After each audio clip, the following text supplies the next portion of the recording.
Hello everybody, this is Tim here again. It's been a while since I've done like a face video or a movie review.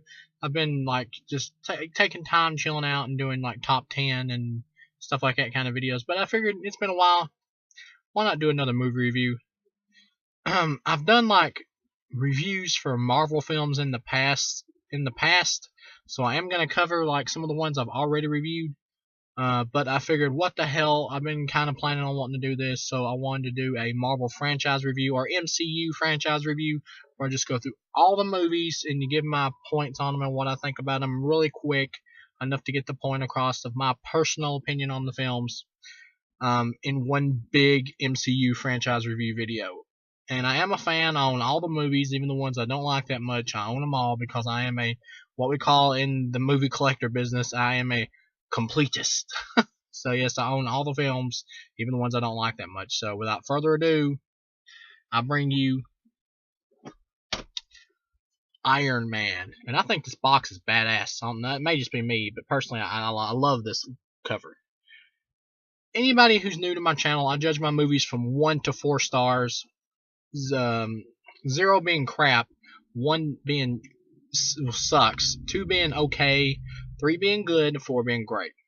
For this, it's an obvious 4-star movie out of 4. I mean, what more can you say? Robert Downey Jr. makes Iron Man. I love the realistic feel and approach to this movie. Any downsides?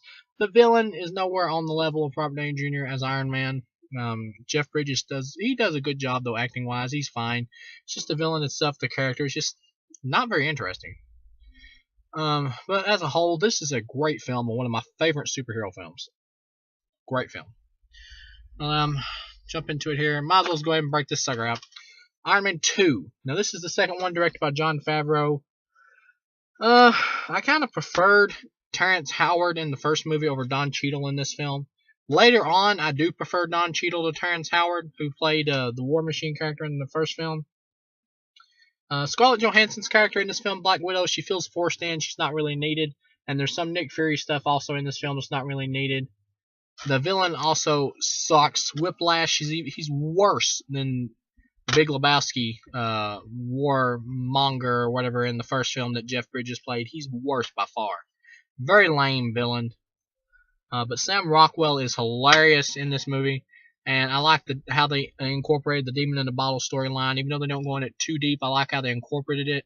And I like their lines together. Robert Downey Jr.'s lines, like his chemistry and stuff, with Don Cheadle when they team up as like pretty much Batman and Robin, Iron Man and War Machine. I thought that was fun. Yeah, this is a good sequel. I used to hate it, but I've warmed up to it over the years. It's a good sequel in my opinion, but it really feels like a sequel, and it suffers from being overstuffed. Captain America: The First Avenger. This is one that I watch not very much at all. But going back on it, it's not a bad film. I like the World War II setting. Hugo Weaving is Red Skull. Once again, Red Skull is a weak villain. He was good casted, Hugo Weaving, but the villain is just weak. And his defeat at the end, how he just like disappears into space, is just freaking lazy. All in all, though, I like Chris Evans as Captain America in this film. I like the woman. I believe her name is Haley Atwell, the actress's name that plays Peggy Carter. She's good. I like the cast in this film. All in all, I think this is an alright movie. It's predictable, and I like Tommy Lee Jones and the energy he brings to the movie. It's predictable, and it takes a while for Captain America to get started, a little bit too long, but when it happens, it's still got some fun to it, and a good energy vibe to it, and the special effects for how they make like Chris Evans look really tiny and scrawny, like has a little thin body. That shit was great. Yeah, all in all, 2.5-star movie, alright film, it's worth a watch. Thor. Thor is my least favorite Avengers character, I'm going to be honest. This character is a really hard sell, I think, and he's really hard to pull off correctly. I will say this, Chris Hemsworth does a good Thor. He probably does the best Thor that is humanly possible with a character as silly as Thor. And as far as this goes as a movie, it's good. Loki is a weak villain because he's not really a villain. He's great in Avengers. Here, he's weak because he's not really a bad guy, and you never feel like he stands a chance against Thor. And because Thor is so powerful, you definitely don't feel like he stands a chance. But the action scenes are good. Some of them are even great, like when he flies through like this big ice creature's mouth or whatever. That was cool. yeah, all in all, 3-star film, a good film. Some of the fish out of water comedy when he gets to Earth. It's not really my style, and I do not like Natalie Portman in this movie. I don't at all. I'm so glad she's gone in Thor 3. Good movie though. This right here is the most forgettable MCU movie in my opinion. Incredible Hulk with Edward Norton. This is an okay movie. The villain in the film, played by Tim Roth, I actually think he's decent. I think he's good actually when he's just Tim Roth and he's like going against the Hulk, and he's even willing to fight him even though he's human. And he's like doing these flips and actually dodging the Incredible Hulk. I thought that stuff was cool. But when he becomes the Abomination at the end, it kind of just becomes like a big CGI fest. And the ending, it just leaves you with like a what kind of feeling, All in all, it's a 2-star film out of 4. This is an okay movie. It's okay. It's like a time waster. It doesn't leave any impression, really. I mean, Doctor Strange. This is a 3-star film out of 4 for me. This is a good film, but I feel like this film rushes a lot, like really rushes to the origin story, and a lot of the visuals, I just feel like I've seen them before. It may be like that in the comics. It's been a long time since I've read them, but yeah, it feels like I've seen it before. It's just Inception, except used more often. That's pretty much it. And the scene where Tilda Swinton puts like her finger to like Doctor Strange's head or whatever, and sends him to like this space trip through the cosmos to alternate dimensions. That was cool, but it's just clearly took from 2001: A Space Odyssey. Yeah, and then once again, the villain sucks. He's like Black Eye Man or something. He's a pitiful villain. Yeah, all in all, though, Benedict Cumberbatch does a good job. Tilda Swinton was my favorite character in this movie, and she's the best actor in this film, or at least she got the best material to work with. All in all, good film, but it's a little bit too Disney-fied. You can tell they're holding back on the more occult stuff from the comic books that has to do with Doctor Strange. They're holding back on it because it's Disney. But all in all, this is probably as good a Doctor Strange movie that you could get with Disney in charge of MCU. I mean, really. Good film. Captain America: Civil War. I would give this 4 stars out of 4. I think this is a great film. I think this is a great film in terms of great entertainment. I think you'll have a great time watching this film for the superhero battle.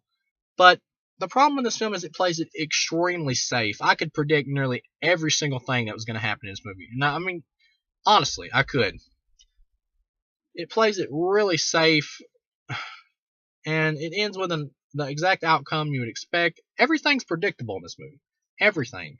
The villain, he's all right. He's the second best villain that's been in the MCU film so far, next to Loki and the Avengers. But yeah, all in all, I'll give this movie 4 stars because it's great entertainment, but it leaves no lasting impression to me. It's just so rote.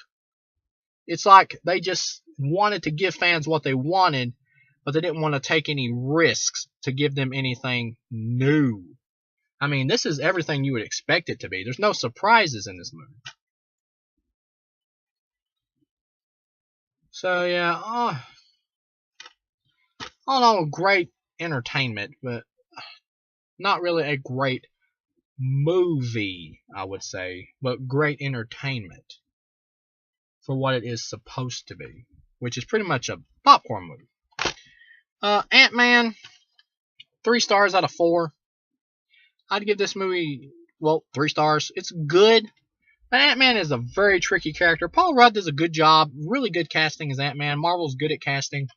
Michael Douglas, I like in the movie. And the final battle is awesome. When they like he's shrunk and he's like battling the bad guy called Yellow Jacket or whatever, and they're like shooting at each other, and you got giant Thomas the Magic of the Railroad. Great ending battle. All in all, good film, but it's very sugary coated. It's just a little hard for me to personally get into this film because it's so family friendly. It's just not 100% my style. And I feel like this would have been a better film had it not like been a part of the MCU. I think this would have been cool if it was like took place in the 50s and it was like maybe even in black and white, and they went for like a old school like monster movie kind of vibe or whatever, like black and white monster movie. I think that would have worked better for this film, but having to be a part of the MCU, I honestly do think limits this character's potential just a little bit and how much more creative it could be. But all in all, good film. 3 stars, good film. Avengers 2, people are kind of split on this. Some people hate it, some people love it. My opinion, I would give it 3.5. Like Civil War, I think this is a pretty good movie. The plot in Civil War is better. The plot in Avengers 2, I think, is really dumb. It's just a robot that wakes up and wants to pretty much drop a giant meteorite on the Earth to blow it up or whatever. It's just standard blockbuster crap. But you get the Hulkbuster fight, which was friggin' awesome. And Hawkeye is like my favorite character in this film. Josh Whedon did a great job with Hawkeye in this film. He has like a generic family in the movie, but when Jeremy Renner like gets to act and he gets to have fun, he's my favorite character in this film. It's a pretty good movie. It's, once again, like Civil War, it's pretty good entertainment-wise. This is a pretty good blockbuster popcorn movie. Guardians of the Galaxy, 4 stars out of 4. This movie's just great fun.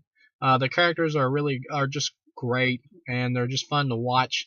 The weakness of this movie is because this movie has such a comedic vibe. Whenever they try to do the more dramatic scenes where they're trying to get you to like really get to know the characters, they never really work. They just don't ever really come through.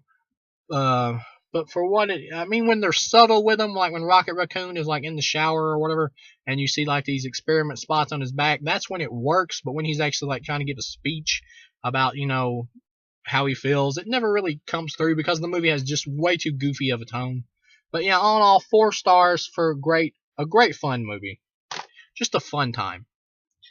Captain America: The Winter Soldier, one of my personal favorites. This is easily a 4-star film out of 4. This is a great like spy action thriller. I love the fight scenes in this, and Winter Soldier's just badass. He looks like one of the band members of Slipknot. This movie's just great. This is my least favorite Marvel film. I gotta be honest, MCU wise. Thor 2: The Dark World. I used to like this film. I'll be honest, I did. Watching it again, I think it sucks. 1 to 4 stars, I'd give it 1 out of 4. The villain in this movie is like a retarded Power Rangers television show villain. When Loki comes on the screen is when the film lights up. Loki is great here, and he outshines Thor in every friggin' scene. Natalie Portman, she's almost like poison in this movie. As it is, I'd give it 1 star out of 4. Just really friggin' dumb.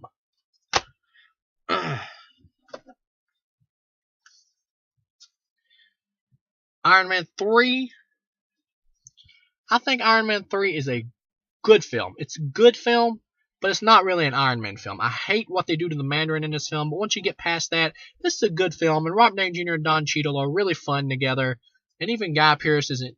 He's okay as the villain. He's entertaining. He's okay. He's pretty much a ripoff of Jim Carrey's Riddler from Batman Forever. But as a whole, this is a good movie. It's a fun time. It's not really an Iron Man movie. It really is like a Lethal Weapon movie. But as it is, it's a better movie than Iron Man 2. So, yeah, it's weird. It's not really an Iron Man movie, but it's a better movie than Iron Man 2. So, yeah, it's a 3-star film out of 4. It's a good time, good fun. Avengers 1. This is a great film. This is one of my favorite comic book films of all time. Top 5, easily. I love this film. Every character gets a great moment to shine except for Hawkeye. He kind of gets the shaft a little bit, but they do enough cool stuff with him at the end to where it pretty much makes up for it. Now, all in all, this is a great film. Great. I can't recommend this one enough. If you see any MCU film, at least see Avengers. This is just great fun. Yeah, it has some problems, but you're having so much fun in the movie that when it gets to the actual problems, they just don't bother you that much. At least not me, because I'm just having so much damn fun. So yeah, great movie. My favorite MCU film, hands down, as of now. So, thank you guys for watching, and I'll see you guys again with the next review.